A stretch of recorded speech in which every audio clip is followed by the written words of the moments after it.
Salam alaikum wa rahmatullahi wa barakatuh.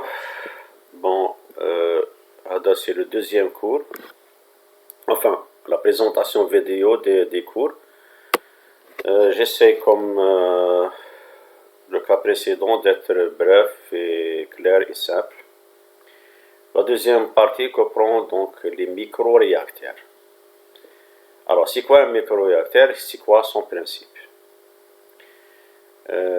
Les procédés de transformation de la matière et de l'énergie font intervenir de multiples phénomènes couplés à différentes échelles spatiales et temporelles. Les processus les plus longs ont les caractéristiques les plus élevées, ce qui traduit l'influence des phénomènes limitants. En pratique, ces limitations peuvent être partiellement levées par une intensification des transferts. Et notre solution consiste à augmenter considérablement les surfaces spécifiques de transfert en diminuant la taille caractéristique de l'écoulement. C'est pourquoi l'intensification par miniaturisation constitue l'une des voies qui connaît le plus fort développement. Donc, le principe de microréacteur, c'est d'utiliser des structures miniaturisées. Pourquoi? Pour augmenter le transfert de matière, le coefficient de transfert, ainsi que la surface spécifique, c'est-à-dire la surface spécifique par rapport au volume. Alors, concevoir un procédé intensifié revient à concevoir des réacteurs chimiques avec des échelles adaptées aux phénomènes physico-chimiques, plus ou moins rapides, plutôt qu'adapter les phénomènes physico-chimiques aux réacteurs que l'on sait fabriquer de façon à lever les limitations de transfert, accroître les surfaces de contact, augmenter le rapport surface-volume, bon, on peut dire puissance-volume, contrôler l'hydrodynamique.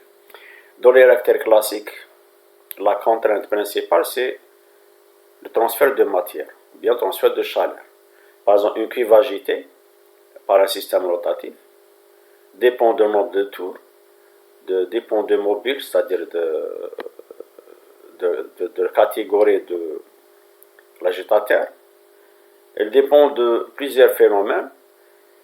Tout cela pour éviter, pour diminuer, pour augmenter le transfert de chaleur ou augmenter le transfert de matière. Mais dans les procédés, ou bien les micro-réacteurs, on n'essaye pas d'adapter les phénomènes physico-chimiques au réacteur. C'est-à-dire, on conçoit le réacteur, on essaye d'améliorer l'agitation, le mélange par des systèmes tels que l'agitation ou autre.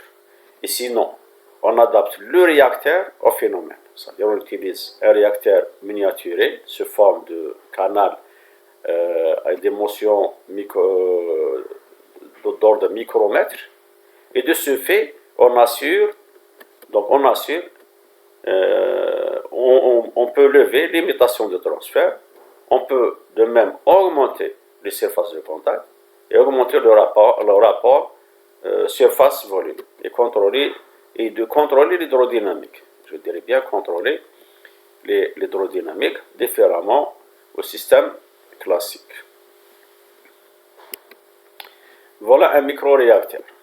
Donc un réacteur, c'est quoi? Bon, voilà, entrée de réactif par exemple, une zone de mélange. Ensuite, un canal perforé sur une plaque et la réaction se fait dedans. Donc à cette échelle, on peut contrôler la température parce que la surface spécifique elle est importante. La diffusion assure le mélange plus rapidement parce que la dimension elle est de l'ordre de micro. Et de ce fait, donc on a levé le problème de transfert de matière et transfert de chaleur. Okay? Bon, le tableau est un tableau comparatif, vous allez voir, voilà.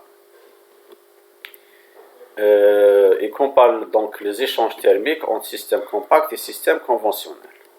Voilà, je commence. Voilà le système traditionnel, c'est-à-dire ici un réacteur avec un agitateur rotatif, soit turbine bien hélice, et double paroi. C'est la double paroi qui assure l'échange.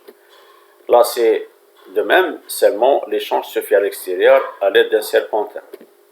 Et c'est donc deux types concentriques de type concentrique.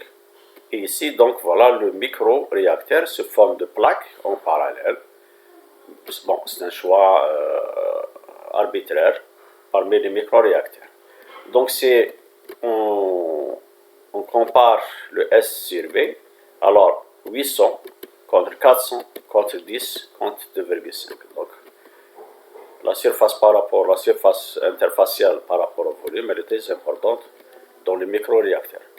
Donc, le transfert proportionnellement doit être important, 5500 1400. Et le temps de 6 jours, bien le temps de la réaction, c'est quelques minutes. Alors, c'est quelques minutes maximum. Il y a quelques minutes pour le réacteur concentrique piston, quelques heures. Mais ici, on peut assister à des cas de quelques secondes. Et finalement, voilà, le rendement est très important. D'accord? Bon, dans les micro-réacteurs, il y a un autre intérêt très important, parmi d'autres, c'est l'extrapolation. D'accord? L'extrapolation, elle est simple et sûre. Bon, sûre avec ce chapeau. Donc, comment elle est, par exemple, dans une cuve agitée, pour extrapoler, on doit extrapoler tous les systèmes, donc l'agitateur, le diamètre de la turbine, le nombre de tours, le volume total, la hauteur de liquide, et ainsi de suite. Tout cela exige des formules empiriques et même on se trouve par la suite dans une situation d'ajuster même après extrapolation. Donc, par contre, l'idée dans un microréacteur consiste à transposer les réactions dans de petits réacteurs continus intensifiés de type piston, même molécule moléculaire, piston, dans lesquels on contrôle étroitement les conditions opératoires. Donc on peut assurer que l'écoulement reste piston. Le premier intérêt résulte d'un meilleur contrôle des échanges thermiques qui permettent d'éviter les emballements thermiques ou les réactions parasites thermiquement activées. Bon, voilà, certaines réactions favorisent la température influe considérablement sur le type de la réaction, donc cela est évité dans notre cas. Bon, offre la possibilité de travailler dans des milieux plus concentrés et de limiter les quantités de solvants à sous-traiter. Par ailleurs, le second intérêt consiste à mélanger, on peut assurer également un mélange intime des réactifs par diffusion, par simple diffusion, parce que je dirais, on travaille sur un diamètre qui ne dépasse pas quelques micromètres, 50 ou bien jusqu'à 100. L'extrapolation, c'est quoi? Donc, ici, il suffit tout simplement de multiplier le nombre de tubes utilisés pour faire l'extrapolation. Donc, on mène l'expérience dans les mêmes conditions opératoires en utilisant les mêmes canaux avec les mêmes diamètres et mêmes débits d'entrée. Donc, on peut assurer chaque type ressemble aux autres et de ce fait, on peut extrapoler juste pour multiplier les types utilisés. D'accord? Donc, j'explique, après l'étape d'expérimentation en laboratoire, les ingénieurs définissent un motif, c'est-à-dire un ensemble de types de base regroupant un nombre fini de microréacteurs. Ce motif de base permet de produire une quantité constante de produits chimiques. On ajuste ensuite le nombre de motifs pour satisfaire les exigences de production. Bon, cette façon de faire s'appelle numbering up. Elle permet d'adapter le procédé et la quantité de produits en fonction du rythme de production journalière. Ainsi, l'industriel évite la formation de stock avant la commercialisation. Cela permet une grande flexibilité du procédé de fabrication. Bon, en pratique, réduire le volume de l'installation à efficacité et production constante peut être réalisé par le remplacement des réacteurs donnés par des micro-réacteurs parallélisés. Voilà, donc c'est le terme numbering up. Voilà, donc ici par exemple, un micro-réacteur, mais il y a multitude de canaux. D'accord? Donc la distribution, la rentrée et la collection. Réaction microcanal, donc plusieurs centaines. Chaque microcanal ressemble à son semblable, juste adjacent, donc ce qui on obtient donc ce qui est applicable, ce qui est sur un sel est applicable pour le reste. Ici, c'est-à-dire le même procédé, seulement on monte ici à l'aide de système de serpentin, c'est l'écoulement d'un écoulement thermique pour assurer la température. Alors, il existe plusieurs types de micro-réacteurs. Parmi les réacteurs, on cite les réacteurs échangeurs. Le mot échangeur, donc là où se déroulent des réactions très exothermiques, alors donc, on appelle ça des réacteurs échangeurs. Ils ont le rôle de réaction et d'échange thermique. Dans l'échangeur réacteur multifonctionnel, l'accent est mis sur le rapport surface-volume, donc qui conduisent nécessairement à une relative miniaturisation des volumes. Donc si on veut augmenter surface-volume, il suffit de diminuer le diamètre du tube. Une autre question pertinente se pose, c'est que comment assurer le perfectionnement ou comment améliorer, perfectionner les microréacteurs. C'est-à-dire, comment garantir le caractère piston, parce qu'on a dit que dans ces microréacteurs, l'écoulement est laminaire. Hein. Alors, on veut travailler sur, on veut l'amener à un écoulement piston. Comment faire? Sur le plan, vous savez, sur le plan bilan de matière, bien, le réacteur piston est un réacteur idéal, donc les formules sont bien connues, alors qu'un système laminaire, la vitesse au milieu maximum, et le modèle, il est mal connu. Comment assurer les cinétiques rapides de mélange et d'échange thermique sans avoir recours à la turbulence. Okay? Donc voilà, donc, la question qui se pose, pour assurer l'écoulement piston et le mélange. Alors, il y a des cas, le chaos, l'intermittence, des techniques, le chaos, l'intermittence et les conditions de paroi. Alors, le chaos, l'intermittence, les conditions de paroi, ils permettent d'accélérer les taux de disparition des gradients de gradients scalaires, concentration, température. Donc, assure le mélange, soit température, soit concentration. On va voir, donc on va citer, nous essayons de voir les techniques. Alors le dessin comme il doit être. Premièrement, on utilise ce qu'on appelle les canaux ondulés. Qu'est-ce que les canaux ondulés? Au lieu d'utiliser un canot droit, alors on le conçoit sous forme serpentin ondulé, donc les coins, bien les angles d'ondulation, si on peut l'appeler comme ça, assurent une modification dans l'écoulement de telle sorte que le mélange doit se faire entre les différents filets d'écoulement. D'accord? On doit assurer le mélange. Donc on lui juste droite, une dilation. Parmi les autres neuroscientifiques, la question d'extrapolation. L'extrapolation, qui connaît par exemple à l'échelle laboratoire ou à l'échelle industrielle, il suffit d'augmenter le nombre d'études. Mais on ne joue pas sur d'autres, comment dirais-je, on ne joue pas sur d'autres choses. Par exemple, qui va agiter. Pour extrapoler, on doit jouer sur l'agitateur lui-même, sur la turbine, le genre de turbine, sur le nombre de tours, sur la position de la turbine, sur donc beaucoup de choses. Même quand on utilise double paroi, pour l'extrapolation, ça serait difficile. Pour utiliser serpentin, il faut autre paramètres pour extrapoler. Par contre, ici, l'extrapolation, pardon, à l'échelle, petite échelle, grande échelle, il suffit d'augmenter le nombre. C'est-à-dire, et par la suite, augmenter le nombre de motifs. Donc, on modifie plusieurs tubes.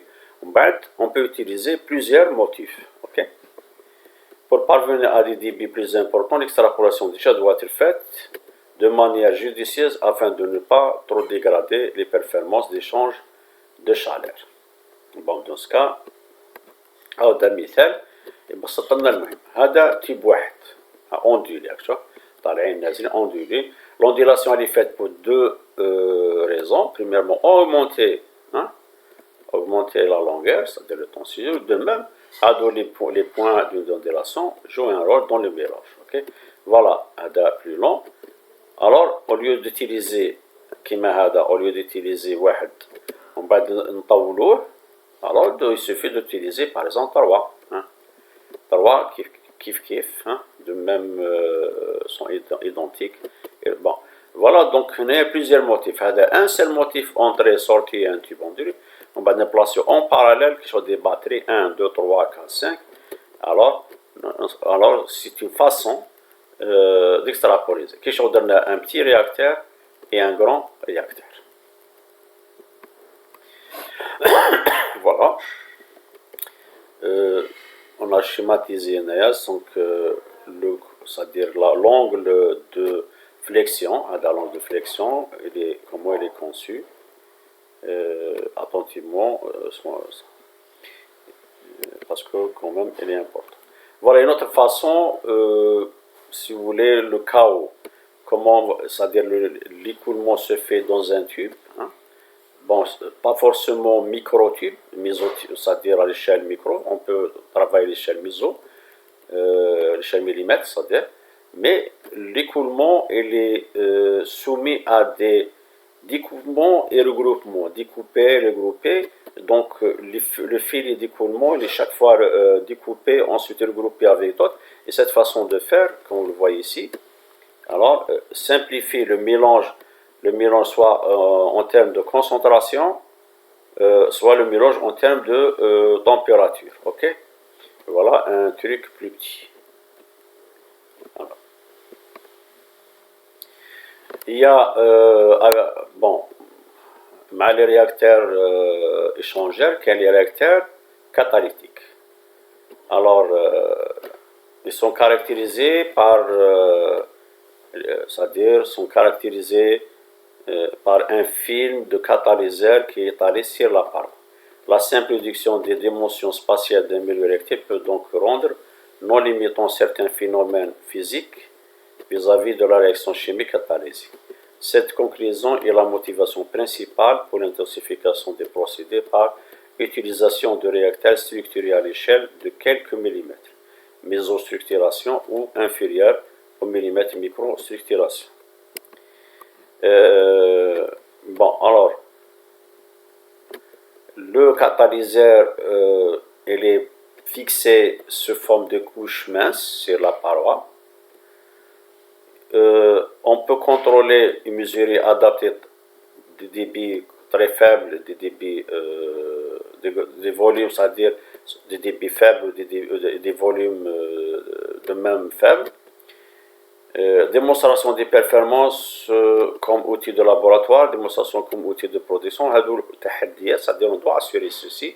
Donc quand on utilise un micro-réacteur, on ne peut pas, par exemple, utiliser la méthode d'échantillonnage simplifié. Donc il doit être relié avec un système détecteur ou bien qui donne la concentration directement, bien la température directement. Et voilà, donc si vous voulez, les enjeux scientifiques l'utilisation des micro-réacteurs. Alors ici, un autre type de micro, on peut appeler ça, il peut être un micro-réacteur, mais il peut être un absorbeur. Les micro-contacteurs gaz liquide. On a deux phases, on a fait deux phases. On a un micro-contacteur gaz liquide. Les contacteurs gaz liquide microstructurés renferment généralement des micro-canaux ouverts ou fermés, caractérisés par une aire interfaciale spécifique importante entre le gaz et le liquide, permettant d'accélérer d'une manière significative les transferts de chaleur et de matière. Principalement, deux types d'écoulement sont mis en œuvre dans les microcanaux, l'écoulement à bulles et l'écoulement en film tombant. Alors, donc, on trouve deux cas de phase quand il s'agit de gaz liquide. Soit les colonnes, les trucs à bulles, je ne dirais pas les colonnes parce que les colonnes c'est un système classique, soit les colonnes à bulles, les systèmes à bulles ou bien les systèmes film tombant. Je m'en ai film tombant, donc un film, voilà, donc une couche mince qui s'écoule sur une surface. On trouve deux sortes, par exemple, à la rentrée le liquide, L'écoulement se fait sur un fond hélicoïdal, dans des canaux hélicoïdales, et ça c'est la phase liquide. Et la phase gazeuse, c'est la phase qui occupe le volume dans lequel se trouvent les canaux. C'est-à-dire qu'il y a un contact gaz-liquide. Voilà. Donc microstructurés qui sont perforés sur le cylindre. Et il y a la rentrée, bien sûr, d'un gaz, d'accord, et la sortie, la rentrée d'un gaz et la sortie d'un gaz. Bon, on utilise un air co-courant, hein, d'accord, co-courant, c'est-à-dire l'entrée de gaz avec le son, prend le son, c'est-à-dire l'écoulement du liquide, et le contact se fait entre ce film et le gaz entourant. Le film tombant sur une surface, le même principe, un film seulement sur une surface, voilà la circulation du gaz, voilà la circulation du liquide, et voilà donc le schéma. La surface du l'écoulement peut se faire sur une surface plane, mais pour mieux contrôler son épaisseur, pour contrôler la vitesse et ainsi de suite, on utilise des canaux. C'est des canaux, au lieu que l'écoulement soit réalisé sur la totalité de la surface. Non, on installe uniquement des canaux où les canaux sont bien sûr identiques, et de ce fait la bonne distribution avec la ressemblance des canaux donne à la sortie, c'est-à-dire pour chaque canal, les mêmes performances. Okay. Voilà, donc le schéma ici montre, c'est-à-dire les dimensions qu'on va utiliser, fait des formules. Hein. Donc un canal qui est rectangulaire, bien il peut être même demi-cylindre. Bon, le schéma le moteur rectangulaire. DC sur le diamètre la dimension de canal. Ça c'est l'épaisseur. Donc voilà, donc elle voit les différentes dimensions. Donc ça c'est la profondeur, ça c'est la longueur, et ça c'est l'épaisseur c'est-à-dire de la phase gazeuse. Okay? C'est l'épaisseur de la phase qui règne sur la phase liquide. La formule, la surface, le paramètre le plus important dans les calculs, bien le paramètre de performance, c'est la surface sur le volume. D'accord? La surface des canaux, enfin la surface des canaux sur le volume des canaux. Bon, voilà donc les différents paramètres qui interviennent dans cette formule. Okay. Bon, voilà donc le cours est terminé. Donc attendez la troisième partie. Merci.